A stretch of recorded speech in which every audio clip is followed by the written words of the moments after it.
we mjinga nolifanya mimi mapenzi niachukie. Kaka, vipi? Unaitwa nani? Constant. Sauti kidogo. Unaitwa Constant? Okay, Constant, kuna swali. Nataka nikuulize. Sasa hivi ukupa 50,000. Uchague 50,000 ama uachane na huo mpenzi wako, unachagua gani? Mimi nabaki na mpenzi wangu. Nabaki na mpenzi wako kwa sababu gani? Kwa sababu pesa zitaisha. Pesa zitaisha. Congratulations. Tumpigie makofi. Yeye anasema atachagua mpenzi wake kwa maana pesa zitaisha. Si ndio? Haya tuone mwamba naye anasema vipi? Hebu karibu hapa hivi. Wanaitwa nani? Fidelo. Sasa mimi niko na swali. Nikupe 50,000 ama uachane na huo mpenzi wako, unachagua gani? Pesa na mpenzi. Sauti kidogo. Mimi nachukua pesa. Utachukua pesa sababu gani? Kwa sababu siwezi kukaa na demu bila pesa. Huwezi kukaa na demu bila pesa. Okay, yeye amechagua pesa. Kwa hiyo pesa muhimu.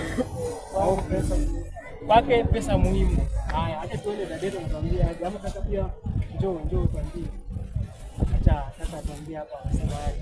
Sasa 50,000 na huyo mpenzi wako utachagua gani? nachukua pesa. Unachagua pesa.